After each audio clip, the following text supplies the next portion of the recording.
What is going on, everybody? Welcome back to another late night in the Brew-Lab with me, Lone Fox, your Brewmaster-in-Chief. And tonight, in the Brew-Lab, I'm coming at you with another episode of Spoiler Talk. And boy, did we get some interesting cards today.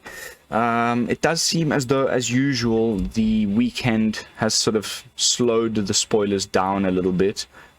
So far today, in Indonesia time, we've only received 2 new ones, but we did get a bunch more after I finished recording yesterday. So if I remember correctly, the last card we talked about was this Balduvian Atrocity over here, which I was pretty excited about. But then we got a bunch more like rares and mythics to get through. So let's jump right into it, shall we? First up, we've got Chaotic Transformation, which is kind of reminding me a little bit of Transmogrify, but it's completely different. The only reason why I say that is because of the text box I'm about to read. So, exile up to 1 target artifact, up to 1 target creature, up to 1 target enchantment, up to 1 target planeswalker, and or up to 1 target land. For each permanent exiled this way, its controller reveals cards from the top of the library until they reveal a card that shares a card type with it. Put that card into the battlefield, then shuffle. So you can do the similar shenanigans as Transmogrify in the sense that perhaps all you have in your deck, just for the sake of examples, is Titans of Industry, and you find a way to make a little creature token. Then you just pick the one mode there, the creature mode, of course, of your own. I don't think you'd really ever be using this on the opponent, because then they'll probably just find better replacements to everything that you've had them exile and, you know, replace it. I just don't see that. It's definitely supposed to be used on yourself. So it'll take some tricky bit of deck building, but there's a situation where you can build your deck. I haven't even begun to imagine how this would look, but let's just say, to continue with the example, that you sack a creature token, then you get to look through your library until you find another creature, and if the only other creatures you have are big, powerful, super duper things, then essentially you've cheated them into play. But Transmogrify, I believe, was 3 mana. This is 6 mana, and there's no cost reduction, so you really want to try and get way more than just that. You can't base your deck around like getting to 6 mana to find a Titan of Industry that costs 7. So you really want to try and be able to pick as many of these things as possible, and then get, like, you know, the corresponding effect, but like with all of these card types. And for that to be a deck that works, I just honestly don't know. I just don't see it. I'm still completely confused about this. It just seems like too expensive, but it's been made rare. There's obviously, you know, something that you can do with it, and I cannot wait to find out what that is going to be. I would love, as always, to hear all of your guys' thoughts down in the comments. Like, what would you be doing with Chaotic Transformation? It seems pretty weird to me. Let me see if I can just come up with another good example. Like, I mean, of course, again, so like, let's say you have treasure token for the artifact, and you have like a cheap enchantment that you don't care about or something, and you also a creature and a planeswalker, and then you exile all of those things, and then you get better ones out of your library. Or are you using it on the opponent? Maybe it's an opponent that you know from, you know, you keep this in the sideboard, you know that they're not playing those things, and then you use it as an exile type sweeper thing for one of each permanent type.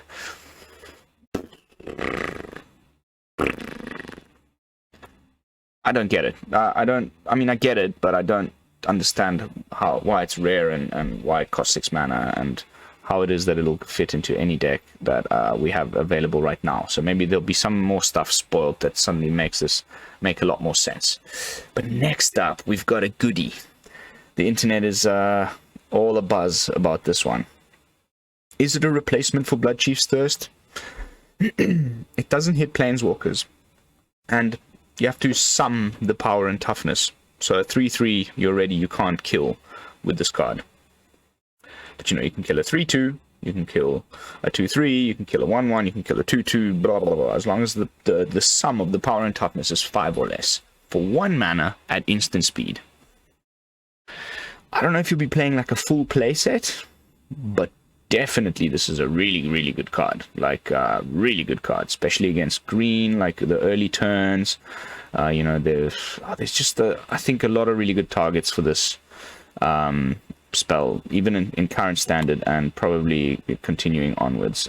So I'm foreseeing something like a 2 of, maybe a 3 of, depending on the format. But it is definitely a very good card. 1 mana, instant speed, boom. Anything that has, you know, the sum power and toughness of 5 or less, destroyed.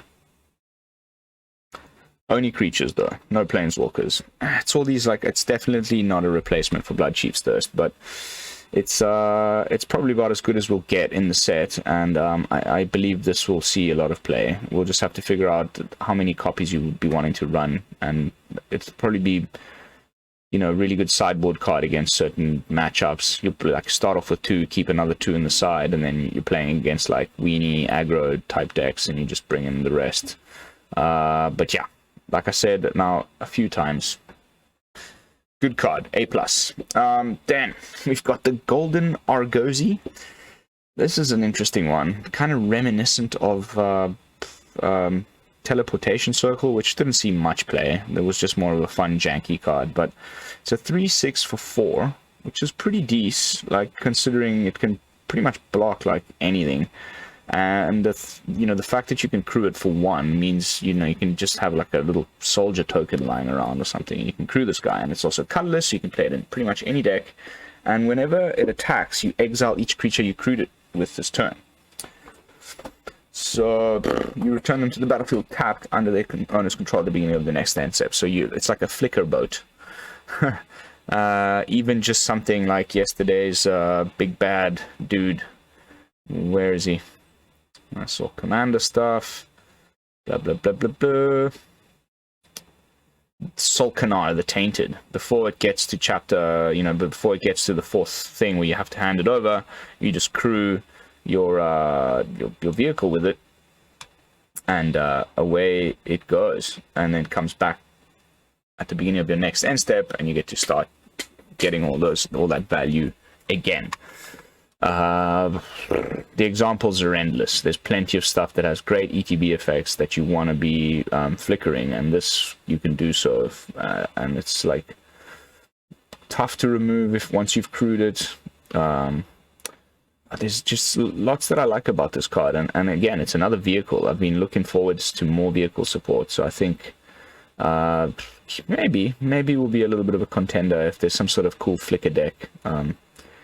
Can't wait to try it. Man, this set is blowing my mind right now. Like, there's just so many cool cards that I just cannot wait to get in the lab and start brewing with, and Golden Argosy is definitely one of them. Then we've got the Cosmic Epiphany, 6 mana. Draw cards equal to the number of instant and sorceries in your graveyard. Wowza. I think that's pretty freaking fantastic. You know, I'm in the type of deck that wants to be casting a bunch of... I'm thinking I'm thinking even just mono blue, maybe Dimir, maybe Grixis. You know, you're just burning the opponent, destroying their stuff, and then you top deck one of these in the late game, and you've got like 5 or 6 instants and sorceries in your graveyard. You just basically draw yourself a new hand. You know, it's a lot of mana, 6 mana, but it's not that much. It's only 2 more than something like Big Score. Yeah, you don't get the treasures, whatever, but you could potentially be drawing, like, you know, maybe even up to 6 cards at that point if you cast it on curve. If you've, like, maybe multi-casted, or, you know, a lot of little, like, 1 or 2 mana spells before you get to turn 6.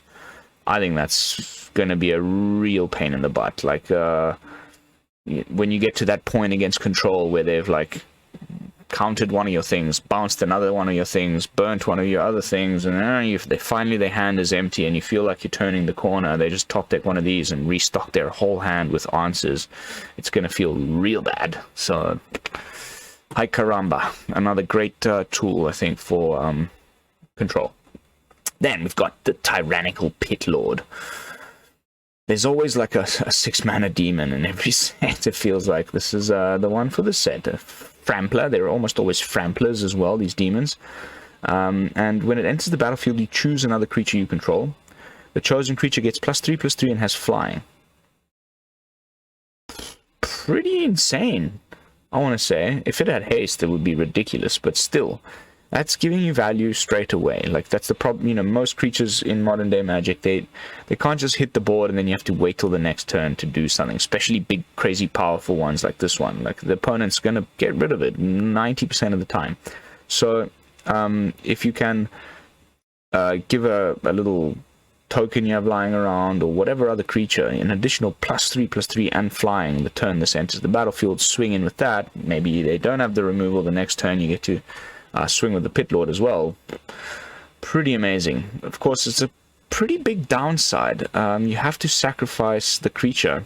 If you know, if the opponent, the triggers go on the stack, you target the creature, it gets +3/+3 and flying, poof, and then they kill the Pit Lord, and you have to sacrifice the creature as well. So you've lost 2 creatures, and you're tapped out, and you've got nothing on the board. So it seems a little bit meh to me, but we'll have to see. Next up, we got the Ragefire Kite, another dragon, 6 mana again. Now, what are these 6 mana spells in a row? This one's a 5/3 with flying. Whenever it attacks, you can sacrifice another creature. If you do, Ragefire Kite gains double strike until end of turn. That, on the other hand, is not terrible. However, it's got just not enough toughness. Yesterday I was raving about Lightning Strike so much. I think it's going to be a very important part of the meta, and it just, you play your 6 mana thing and it just gets Lightning Strike. It's not going to feel that amazing, and it doesn't even have haste, so you can't do the thing straight away. So it's got to sit there with 3 toughness for a whole turn before you can do the thing. Again, seems very much like rubbish, like kind of like a Tyrannical Pit Lord, and this one doesn't even have like a ETB trigger of any kind, so meh. Next up, 6 Mana Hydra, a 6/6 again, 5 colorless and a green for 6/6 Trampler with Domain. And when it deals combat damage to a player, you get to put X. Hydras are back in big time. There's quite a few of them already, and we haven't even gotten halfway through the set. You get to put X +1/+1 counters on the target creature you control. So, of course, you can select the Hydra as well, where X is the number of basic land types among lands you control. So even in a Gruul deck, you put 2 +1/+1 counters on it every turn. You attack. I think that's pretty nice. And because of the trample, you're guaranteed to almost always get through, or it's definitely going to help you get through for that damage every turn, so that you do get to do combat damage to a player. So of the lot, the one that seems to me to be the most interesting, but again, enters the battlefield, does nothing, sits there, and will probably get removed before you get to start doing any of this cool stuff. So these 3 6-drops not impressing me at all, honestly. The dragon could have done with haste. The Pit Lord could have done without this little end bit over here. And the Briar Hydra, I don't know, maybe you're holding up a Tameo safekeeping, you get it to stick around for a turn, but meh. Next up, we got the Serra Redeemer, 5 mana, 2/4, Angel Soldier with flying. So more angels. I'm happy, now that, I was sure it would be the case. They wouldn't just print Giada from Streets of New Capenna and then have all the good angels rotate out and not print new ones to make, somewhat of an angel tribal deck with the new cards. So there's, of course, some pretty decent angels left behind after rotation anyway. And on top of it, we still got Giada. So I think there might be a sweet little angel deck forming. And this one's just, I don't know if it's that great. Whenever another creature with power 2 or greater or less enters the battlefield under your control, you put 2 +1/+1 counters on that creature, which is nice. But 5 mana for a 2/4 flying, part of me seems a little bit meh, understated. I'm a little bit whelmed, let's say, by these spoilers so far. The best one, in my opinion, so far has to be Cut Down and Cosmic Epiphany. But next up, we've got Shanna, the Purifying Blade, in banned colors, 3/3 human warrior for 3 mana with lifelink. At the beginning of your end step, so it only triggers at the end step, and it's, again, doesn't have haste or anything. Just going to sit there, but if you do get to attack with this thing, at the beginning of your end step, you may pay, or, you know, maybe you play it and you've already got some other things with lifelink. But the problem is on curve, you're not going to have the mana to pay the X, but you may pay X, and if you do, you draw X cards. X can't be greater than the amount of life you gain this turn. Bit weak on the stats. Can't really get the card draw on curve because you'll be tapped out. It's legendary, so you can only really run maybe 2 or 3 in a deck. What do you think about this guy? I don't know if I'm too hyped. The 3-drop slot's already quite full as well on in the banned aggro, banned creatures decks. There's already, you know, the detour, super long detour. Then we've got the ascendancy, the broker's ascendancy. There's just a lot going on in that slot, and I don't think there's going to be space for more than 2 of this, and it's just not that amazing. So again, a little bit underwhelmed. Then we've got the Mesa Cavalier, 3 mana flyer, 2/1. When it enters the battlefield, you gain 2 life. It's like that angel that we've got in Streets of New Capenna, except that one draws you a card as well. This is absolute trash. Next up, Frost Fist Strider, 5 mana Elemental Giant, 4/4 with Ward 2. When it enters the battlefield, tap target creature an opponent controls and put a stun counter on it. Okay, it's very expensive, but not a terrible ETB trigger, and it's kind of a little bit difficult to remove. I don't think it'll see much play, really, but it's a decent card. Probably be quite a nice bomb in draft, although I'm not a very good player in Limited, so I might be completely wrong about that too, but I don't have much to say about this this Fistful Strider. Next up, Threats Undetected, 3 mana sorcery in green. Search your library for up to 4 creature cards with different powers and reveal them. An opponent chooses 2 of those cards. You shuffle the chosen cards into your library and put the rest into your hand. That's not terrible. You know, probably goes in the Ajani deck. No, not really. Ajani's kind of doing this for you, in a sense. 4 cards. 4, you know, then you get to keep 2 of them. They all have to have different powers. I don't know if there's like a deck that really specifically is dying for this effect, but it is card advantage.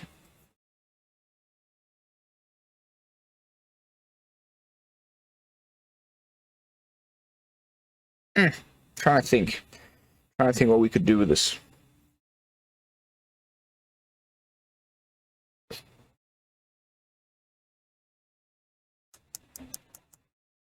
I'm drawing a blank. I really don't know. It seems like pretty good, but I just don't know why you would need to play it. Like, just play normal card draw instead of this. And it's 3 mana, sorcery speed. It'd be nice if it was instant speed. You do it at the opponent's end step, untap with the 2 new, you know, the worst 2 out of 4 creatures, and they have to all have different powers and toughnesses. The opponent's definitely going to put the ones that are weakest in the pile that you get to keep. Meh. Not very blown away by today's spoilers. One interesting thing to note here with the next card, however, is that so far we've only seen enlist on white and red cards, so it seems to be a Boros mechanic, which is pretty interesting. This is just probably a little bit of draft chaff. 2 mana, 2/2 with enlist, and then you can sacrifice it to destroy an artifact. There's lots of these in the format. The werewolf that we're already using in green. There's one in white that does something similar. The cleric guy. But this one has enlist. I don't know. Maybe just like a 2 of if you don't want to be. But we've got Beseiju now for dealing with artifacts. And it's not artifacts and enchantments, it's just artifacts. Total trash. Next up, the Samite Herbalist. 2 mana, 2/1, human cleric. When it becomes tapped, you gain 1 life, scry 1. So when you're doing your enlist, you have to tap the thing, So you're tapping it with Enlist. It's adding 2 power to the creature that's the one that's attacking, and you get to gain 1 life and scry 1. I think that's not terrible. Definitely people are going to try to play this in the Enlist deck. I mean, it makes sense, right? You don't want to be attacking with a 2/1. Anything can block it and it'll just die. So all you get is 1 life and scry 1 for your 2-mana investment. But if you can have it be tapped by other means, like Enlist, and then you're giving an additional 2 power to the attacker, and you gain 1 life and scry 1, suddenly a lot more interesting. A lot more interesting. I like. Next up, we've got one in Spanish. I've opened a new tab, but I'm gonna try and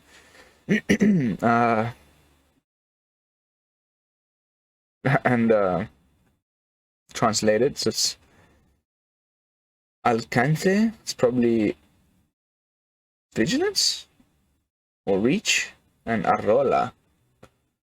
Oh, okay. I'm gonna have to reach and trample. Oh, arrola is trample. Cool. So it's got domain 7 and 1 green. Return it from your graveyard to the battlefield tapped again. If this permanent would leave the battlefield, exile it instead. This ability costs 1 less to activate for each basic land type among.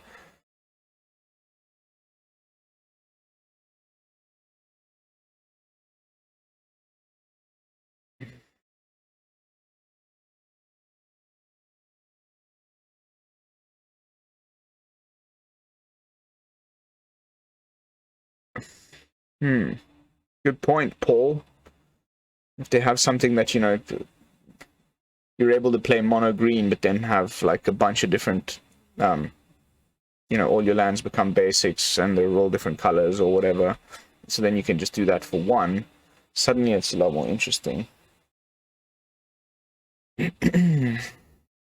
But otherwise it's probably quite trash. I do not understand why that's green. Unless we're missing some pieces that is suddenly going to make it more obvious. Okay, so that's it as far as August 19th. Let's do another little refresh and see if anything else has come up. No. So they're keeping it quite mellow for today, at least as far as, it's 11 o'clock at night as I'm recording this in Bali.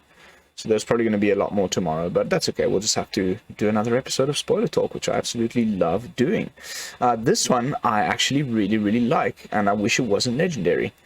But 4 mana, 1 colorless, 2 red and a white for a human knight with vigilance and trample. I wish it was a 3/4. Just that would make it so much better. But whenever it attacks, all other attacking creatures you control get +1/+1 until end of turn. And the red ones gain trample until end of turn. And then you untap all the white ones. So the white ones get pseudo vigilance, and the red ones get trample, and everybody gets +1/+1, except for Thor Davenant himself. Herself. I think it's just going to die very quickly, and 4 mana is a bit much for 3/3. But if you can give it haste somehow, or just, it survives 1 turn and then you get to actually attack, and you've gone pretty wide, you held it back in your hand, you've got a bunch of red and white creatures on the board, and then you finally attack with the thing, then it's really, really good. So we'll have to see. It might end up just being like a 2 of in some sort of Boros deck. But something I forgot to mention yesterday, which I was aware of, I just forgot to mention it. I rewatched my own videos. I always do that. We didn't get these pain lands in every colors, We've got Simic, Rakdos, Izzet, Gruul, Orzhov, and Azorius. We're missing Selesnya, we're missing Boros, which is a huge problem for Boros, because they're losing pathways and they're losing snarls. So I have a feeling that they're trying to push mid-range a bit more in this set, and then they'll complete the cycle in the following set, which, by the way, is only 2 months away. Oh, and they also released all these basic lands. Gorgeous art. Gorgeous, gorgeous artwork. Loving the art on these. But yeah, so gonna be weird to play Boros probably in the next little while, until there's other dual lands, but they're pretty terrible common ones that, there's the gain life ones and the scry ones, but the cycle ones, where you have to pay 4 to draw a card and you destroy it once it's already on the board. They're all coming into play tapped. So I think aggro Boros is going to be a bit of a problem with after rotation. They're also losing, Den of the Bugbear and all these things. So I think Boros might take a bit of a hit, more than you'd think. It seems like, I just recently tried to make a rotation-proof Boros, and it was still performing pretty well. And I think it will still. But I still had,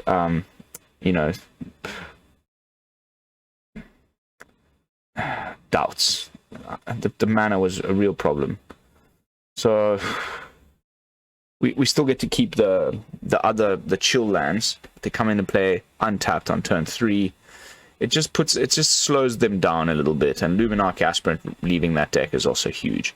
But then this next one is probably the card I'm most hyped about, other than Cosmic Epiphany and Cut Down, out of all the spoilers from these last couple days.